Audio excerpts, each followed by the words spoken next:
Hello, this is Zahirul Alam. Welcome you all on Frankly Speaking. My guest today is Mr. Manish Kumar Agarwal, Country Director of Concern Worldwide Bangladesh. Mr. Manish Agarwal is a humanitarian and development professional with over 24 years of extensive experience in international and national roles. He has led various programs including the Rohingya refugee response in Bangladesh. Manish Agarwal has over 9 years experience in humanitarian sectors in Bangladesh, ranging from health, protection, wash, livelihood to gender equality in different organizations. Since October 2022, Manish Agarwal has been the country director of Concern Worldwide Bangladesh and responsible for overall country leadership and management, strategic direction and technical leadership to the country programs. We are welcoming Mr. Manish Agarwal on Frankly Speaking. Thank you very much. Thank you. It's a pleasure having you on my show. My too. My Yes, pleasure. we know that Concern Worldwide has been actively involved in addressing poverty. Yes. Poverty is a major issue around the world, including Bangladesh, and also you're working to improve lives in Bangladesh. So at the very beginning, I'm curious, I'm interested to know the strategy of Concern Worldwide for the development in Bangladesh. First of all, thank you very much for having me at your show. I'm Pleasure. very delighted to be here. Pleasure. With regards to your question, so Concern Worldwide is an international non-governmental organization which we normally call INGO. So Concern is an INGO with its headquarters in Ireland, Dublin. It's the office. And our mission is to help people who live in extreme poverty to achieve significant improvement in their lives. And we do that change which sustain without our continuous support. Okay. So that's something which is very, very important. And we do these changes, or we help people to bring these changes by working in long-term development, resilience building, humanitarian response, and addressing the root causes of poverty and suffering. So that's mostly about the Concern. And Concern has been working in the world. Currently, they are working in 26 countries, including in Bangladesh. And in Bangladesh, we started working since 1972. So immediately after the independence, when Bangladeshi people were returning, from India to Bangladesh as a refugee. So we helped them to resettle in the beginning. And then throughout these last 50 years, we have been supporting in different ways. But right now, if you look at our overall strategy, I would like to say quick 5 things. One, that who we work with in Bangladesh. So we always say that we work with people who live in extreme poverty, and we define extreme poverty from 3 ways. The first one is the people who don't have assets, or not assets which are not enough to provide enough income. That's number 1. Number 2 is about the inequality. We firmly believe that inequality is one of the main reasons behind the poverty. And the third one is about the risk and vulnerability, and especially Bangladesh being highly vulnerable to natural disasters and climate change. We know that there are huge number of people who are vulnerable to risk and vulnerability. So we try to kind of use this lens to define who we work with. The number 2 things, where we work. So we have prioritized the geography in our strategy based on who we work with. And we have prioritized the south part of the Bangladesh, which is coastal area, highly vulnerable to climate change and natural disasters. Then we are also working in northern part of Bangladesh, especially both Haur and Chaur areas, which are highly vulnerable to flooding. Then we are also working in Rohingya Crisis in Cox's Bazar. So these all are mostly rural areas. But then we do have also prioritized the urban programs, where we are working currently in Dhaka. We used to work with in Chattogram city as well. So there in Dhaka also we are working. And when we say, when we put the lens of the extreme poverty, we clearly say that those people who are living in very, very remote areas, having very least access to a lot of basic services. So very far off areas, hard to reach areas. But then also we are working in urban areas where we have people like, Dalits. We have people who live on the squatter or the street, the floating population. So though they are in the urban centers, but they are highly vulnerable. Then the number 3 comes is the type of programs or the sector where we work. So we are having programs around health and nutrition, which is like one of our flagship program. We are also having program around climate resilience Okay. that has a lot of work around livelihoods, skill development. Then we are working around the disaster risk reduction and emergency responses, so both in terms of preparedness as well as response. And then the fourth area within our programmatic part is the whole Rohingya crisis, the response to the Rohingya issues. The number 4 is how we deliver. So we have work with our partners. So we are closely working with the government of Bangladesh at local level to the national level. And we firmly believe that working with the government is very, very important, because at the end of the day, the government is the body which is going to take care of the people in long term. Okay. And that's where it's important to work with the government to make sure that our work is sustainable. Okay. And also we are working with local NGO partners, because again they are coming from the local places and they are best placed. They do have a lot of expertise which we can complement with. So we work with local NGOs, and currently we are working with around 12 local NGOs in those areas. And then the last area, which is more about the program quality as part of our strategy, that how we just not necessarily only the technical quality of the program, but how we deliver it. Okay. It's extremely important that we remain accountable to the people who we are going to serve. We are going to assess their needs. So the program should be based on their needs and not what we think.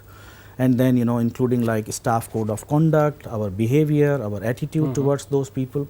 So these are the 5 key areas, part of our strategy, which help us to deliver in Bangladesh.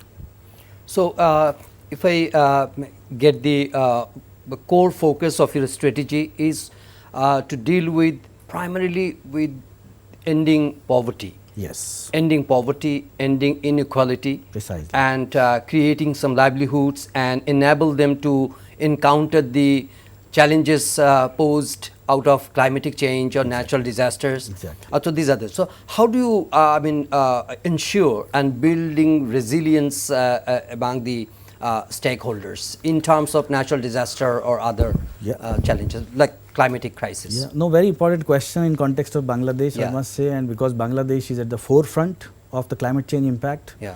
While Bangladesh has hardly contributed to any greenhouse gas emission, which we normally say the root cause behind the climate change. Virtually no contribution. So without any contribution, we are the sufferer in Bangladesh, and we are at the forefront of the climate change impact. And if I quote some of the data, you know, almost 10 million people are already displaced because of climate change in last few decades in Bangladesh.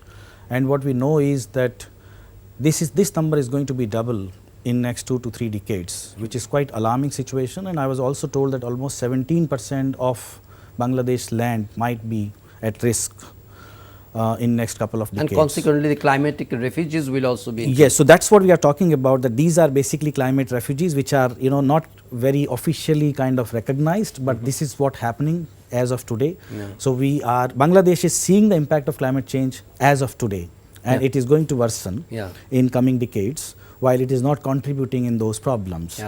But having said that, I must also say that Bangladesh has really done a lot in the area of climate resilience or climate change adaptation during last 20 years. In fact, I have got privilege to work in Bangladesh since 2009, and I'm seeing Bangladesh is one of the lead countries when it comes to, you know, climate change adaptation.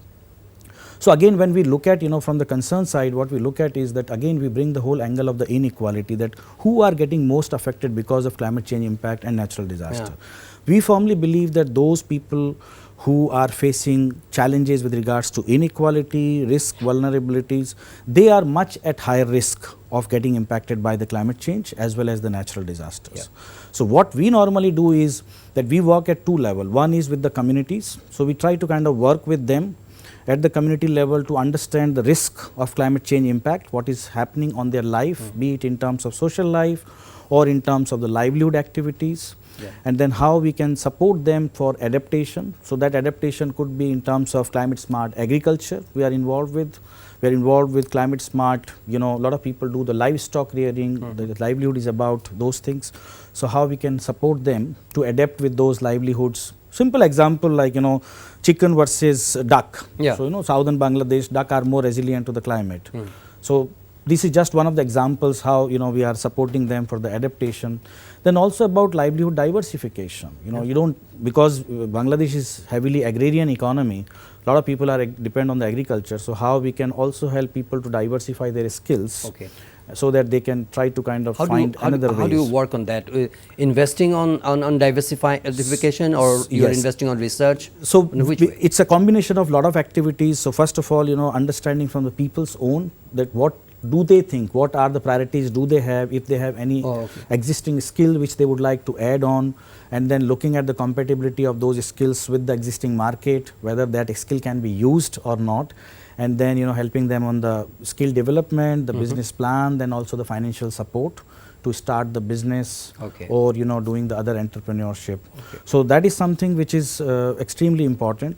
We also work on lot of work around the early warning, early action. Like these days the intensity of disaster is completely changing. If you see the floods or the cyclone, so we are also trying to work with the government as well as technical expert to develop the more early warning system, more robust early warning system, which can help people to take action before the disaster strikes, so that the impact can be minimized.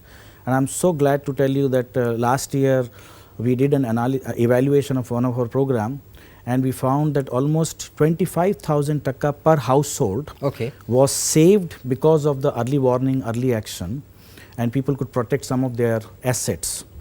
So those are some of the things what we are doing. Of course, we do a lot of response. So when there is a disaster, we try to immediately respond. And then at international level, we are also involved in a lot of advocacy work. I'm sure you know the COPE, the Conference of Parties, which are organized by the UN. So we do advocate. It's going to be held in UAE very soon. Mr. Manish Agarwal, you were talking about how you are dealing with the consequences of climatic change in Bangladesh, and how we're standing by and supporting the vulnerable people in the coastal area also. You are also working in the urban areas in different projects. Access to health is one of the very critical and crucial side of the vulnerable people. And in Bangladesh, how you are emphasizing, how you are contributing to ensure access to health for the communities, especially in the rural areas and also in the urban areas? Thank you very much. That's another important and interesting question. And as we all know, that health is something which is a very basic facility which every citizen deserve to have. And I must say that in Bangladesh there has been again a massive improvement in the health sector as well. And I think we all feel proud of the community clinic model, for which our Honorable Prime Minister Sheikh Hasina was highly appreciated, and in fact UN has hugely acknowledged that model. So there's a lot more we have to feel proud of. But then at the same time, I also feel that there are a lot of areas where we need to really still look into it. A couple of areas if I would like to highlight is, again, Bangladesh is a very big country with a massive population, and if you look at again the areas which I was referring, where you have inequality existing very highly, the areas which are highly vulnerable to natural disasters and climate change impact, there are still a lot of areas where they are not very fully accessible to all these facilities, and therefore like those people are actually deprived of a lot of these health services. And I particularly see, when I've seen, like myself, I visited Khulna, Shatkira and Patuakhali, a lot of those areas in the remote places where women are not able to access even the maternity services. Like they are pregnant, but unless and until there's a massive complication, they try to go to the hospital or the community clinics. Otherwise, they prefer to have delivery at home, simply because two reasons. One, the access is a major issue. Secondly is the cost. Even if you have to take a boat to go to the hospital, and it costs like more than 10,000 to 15,000 taka one way. So it's that expensive. So I think in rural areas, while we have these community clinics, we have to still look into some of those pockets where these services are still not fully functional, and that's where Concern has prioritized some of those areas. And I'm happy to tell you that we have recently worked in Bhola district, in again southern part of Bangladesh, where there was an institutional delivery after 10 years in that particular union. So because those facilities were not kind of activated, but now we have started working, and people were so emotional that they had a baby after 10 years in their village, who was delivered in their village.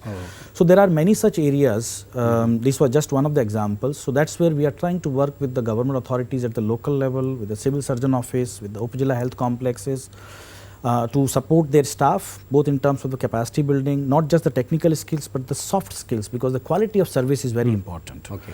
And then also the infrastructure So, wise. imparting training is also important. Yes. So that is one part. If I look at the urban areas, which are very different than the rural areas, and the kind of robust system what we have in rural, we don't have that system in urban. And there are a lot of studies which are available which clearly suggest that this large portion of out-of-pocket expense people make in urban area is on the health. And still the universal health coverage in urban areas is something which we have to work on. Concern recently conducted a project where we try to kind of come on a model of health financing, which we think is a very important part in the urban areas, because you don't necessarily need to replicate the same model what is working in rural. In the rural areas. But urban areas, because of availability of lot of private sectors, there is a real potential to leverage. Financing on what? Financing for the health. So how we can provide the subsidized health services to the urban poor, to the recipients, to the beneficiaries? To the beneficiaries, and how government and the private sector can work together. And there are examples like my own country, India. We have a universal health coverage these days, where Ayushman Bharat is the name of scheme, and there like everyone is getting free of cost services, reasonable, good quality services, both in government as well as in private. So coming back to Bangladesh, what is important is that these urban poor people, I'm not talking about everyone, but I'm talking especially those urban poor people who are really spending loads of money on the health, and that is keeping them poor all the time. So that's where there's a real opportunity for government of Bangladesh, private sector, hospitals, insurance companies, city corporations to come together to define or to develop some sort of model, health financing model. We did that in Feni. How do you see the existing partnership, existing coordination? There is an existing coordination, but I think that's very limited. Still, the subsidized health services is something which is not still on the table on the high priority. And that's where we believe that there has to be a model to be developed, led by both of these entities. And then, our experience. And Concern Worldwide is supporting that? Concern Worldwide has done a program. We have demonstrated how a health financing model can work. In Feni and Chatpur. We actually did a health financing model which benefited around 45,000 people to receive subsidized health services with quality. So there is lot more can be done, and I think there are a lot of experience which is available, including of Concern Worldwide, which we are happy to share with the government and the private sector. Let us come to the nutrition issue. We know that Bangladesh has a very strong nutrition policy, and we have made remarkable progress, and it has been acclaimed by the stakeholders in the international partners, the progress we made in the maternal and child health. So could you please share some of your initiative in terms of ensuring nutrition demand of the vulnerable community, both in rural and urban areas? Sure. Well, again, this is very important area, the nutrition, and I fully agree with you that yes, there is a major progress done in last 2 decades in Bangladesh when it comes to nutrition. But still we do have, as of today, we do have around 24% children who are affected by stunting. Just for your viewers, stunting means height to the age, low height to their age. And then there are almost 11% children who are facing the wasting problem, which is more about the height to the age. And then there is almost 22% undernourished. These are all related to nutrition. So they are all nutrition indicators, and still there is a huge number of people who are undernourished, especially children. And when we know that if children are weak, then you are talking about the generations. The future generation. The other important part, I would like to bring this for your viewer. If you look at the child marriages in Bangladesh, is one of the highest. Still as of now, 50% of the girls in Bangladesh get married before the age of 18. And many of them become mother before the age of 18 or at very early age. And that's where I want to really bring still menacing child marriage in Bangladesh. Yes, so that's where I would like to bring the whole issue of how the health and nutrition is connected with this. Just imagine a girl at the age of 16 or 17 getting married and becoming a mother. You're putting her life, her health at risk, and then also the child what she is going to give birth to is going to be much more weaker. So what we need to really look at, and what Concern is now looking at, is that our health and nutrition program is more focusing on the mother and those child. So adolescent and also the children. And we are working on both demand side as well as the service side.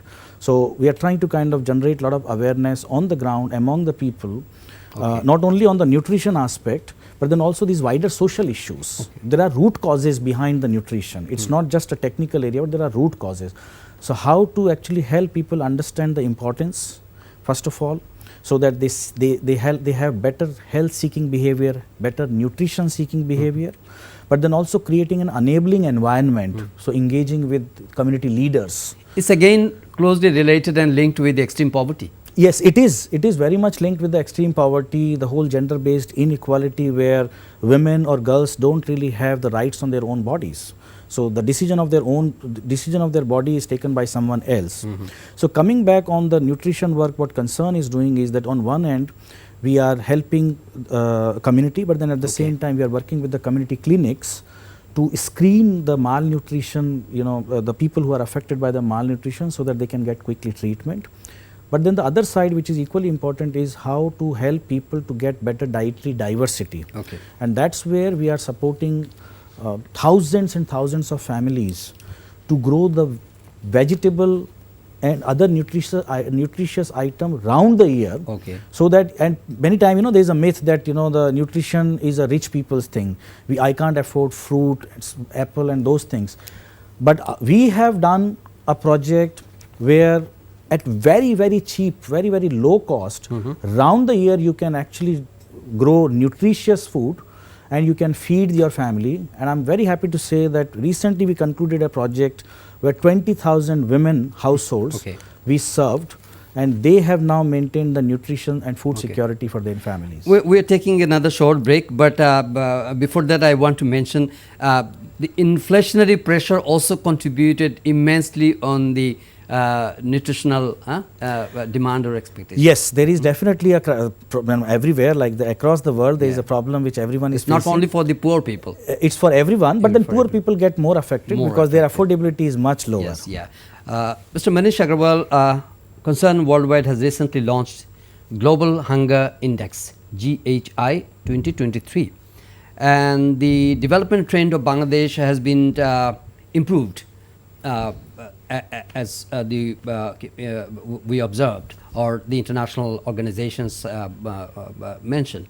But could you please explain what is the Global Hunger Index and where the Bangladesh's position lies, and what are the principles or the potentials for Bangladesh in the coming days? Sure. In terms of GHI. Yes. So you rightly said that the Concern Worldwide with a few other agencies, Wealth Hunger Hilfe is another organization, two of us together, we developed this Global Hunger Index, and this has been done for last several years. So this year it was 18th year of releasing the Global Hunger Index report, where we kind of assess several countries on how they are doing on the status of the hunger. And there are 4 key indicators generally which are used to assess each country. Wasting, which I already mentioned, then the undernourishment, the child mortality and stunting. So these are the 4 indicators which are normally used to assess each country, and there is a lot of technical, I'm not the technical expert, but there is a lot of technicalities. Coming back on the Bangladesh, so Bangladesh, I must say it's improving. I was part of last year launch, and we are going to launch globally. We have just launched last week, and in Bangladesh we are going to launch next month. Bangladesh has improved. So this year's Bangladesh ranking is number 81 out of 125 countries. Last year it was 84th. So you can see that Bangladesh has improved by 4 steps. And Bangladesh, if I look at even last several years, actually every year Bangladesh rank is improving. So this clearly shows that there is massive improvement happening with regards to food security and how the food is produced and consumed. But having said that, we would also like to say that we have to still do a long way. Still we are at 81, and I'm sure there is a potential to improve much more in coming decades. So this year, nothing to be complacent. But there is a lot more to feel proud of us as well. But what I would say that this year, what we are saying is that the role of youth is extremely critical to transform the whole food system, the way like food is grown, and how to make it more resilient and more equitable. And that's where there are a couple of recommendations what we are providing. One is that Bangladesh being highly vulnerable to climate change, we must work on the climate resilient agriculture, climate smart agriculture as much as possible. Our Prime Minister is saying that every single inch of land should be sown. Yes, that's very, very important, and that's absolutely right, but how we can also bring the climate change dimension. Number two is about the role of women. I would again like to highlight that women workforce is very, very high in Bangladesh. Women have been working in agriculture sector, but their contribution has not been recognized. So how we can help them access those inputs, both in terms of the in-kind inputs like seeds, fertilizers, but then also the financial inputs. And they can actually make a big difference in the food security and nutrition security of their family, which we have seen in one of our program. 20,000 women, they made a massive difference with a very, very small investment. So that's extremely critical, we would like to say. And the third one is the whole governance aspect. Let us not look at just food as an agriculture part, but food is part of our life. It's a much bigger thing. Food is linked with the nutrition, food is linked with many other aspects. So how we can improve the overall governance, involving citizens on the ground, involving local government and national government, how do we work together to make a better and accountable. It is comprehensive thirst. Yes, so more partnership and more accountability and better governance can actually help us to achieve better food security and nutrition security. Mr. Manish, we are almost at the end of our conversation. You mentioned that you have been actively working with the Rohingyas. Yes. And we know that Rohingya crisis, Rohingya issue is in its 6th year. And the crisis remains same. The situation has not been improved. The international community is giving many commitments to resolve the issue. Repatriation is a major concern. So in your view, what are the major issues to be addressed right now? And also one of the key concerns for Bangladesh is reduced commitment from the donor support. So how do you assess this current challenge? You have rightly said, but just to correct that, we have just completed 6th year of Rohingya crisis. Now we are in 7th year. Yes, so August, last August we just completed. It's really unfortunate that we have this current situation where this is now clearly a protracted crisis, and unfortunately repatriation is something which is not anticipated in foreseeable future. At least we don't see those who are working on the ground. So it's really terrible situation. But I must thank government of Bangladesh and Bangladeshi people who wholeheartedly, when this influx started in 2017, we opened our heart and home. Opened the heart, open border. It's incredible. 1 million plus people is not a joke. So it's a very big population for a country like Bangladesh, who is already having very high population density in a Cox's Bazar district. So it's really many thanks to government of Bangladesh and Bangladeshi people. But what we see now, the critical issues in the 7th year and onwards, one is that of course the whole funding, what you have rightly said, and if I quote some of the figure, like by end of September, only 42% funding has been secured for this year's response. So you can imagine like there is a massive gap. 48% still remains 58%. Yeah, so there is a 58% funding gap is still there, and already we are seeing the impact. So WFP has already reduced the ration. Earlier it used to be $12 a person. Now it's $8 a person. So already 33% food ration is reduced, which we are already seeing clear impact in terms of malnutrition now increasing, the number of children being admitted to the health facilities increasing, more complications happening. And if this trend continues, then this will create a lot of life risk. Actually, children under 5 will be at highest risk of losing their life.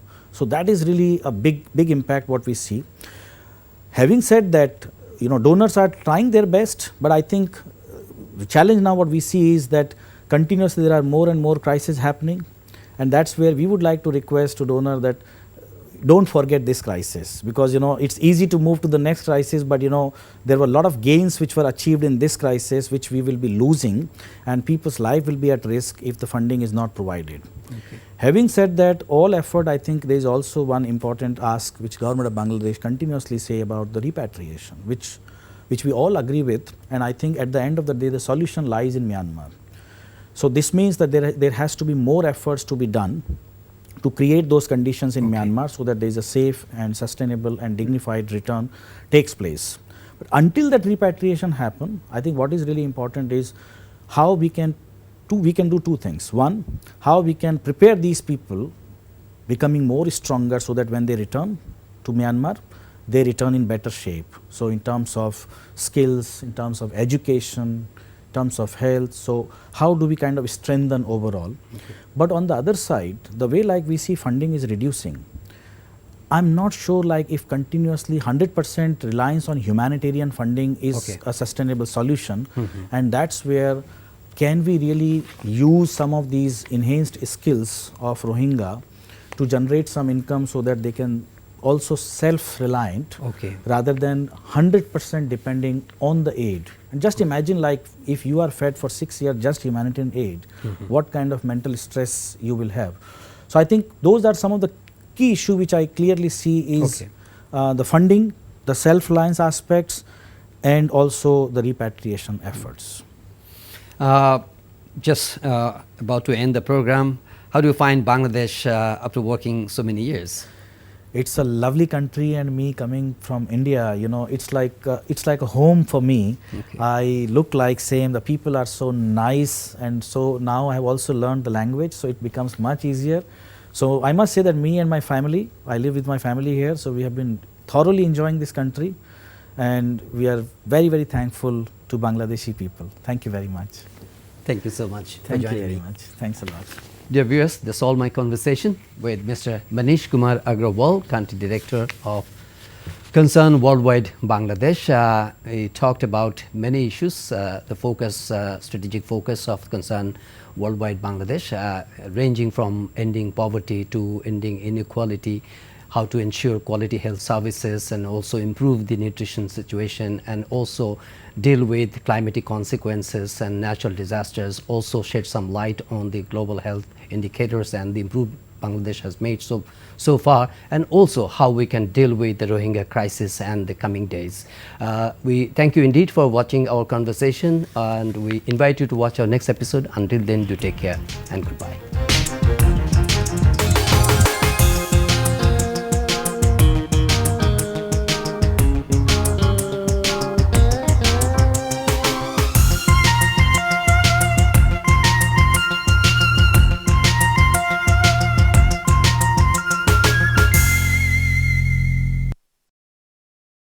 Automatic bKash করতে set করুন autopay. বিকাশ থাকলে আর কি লাগে।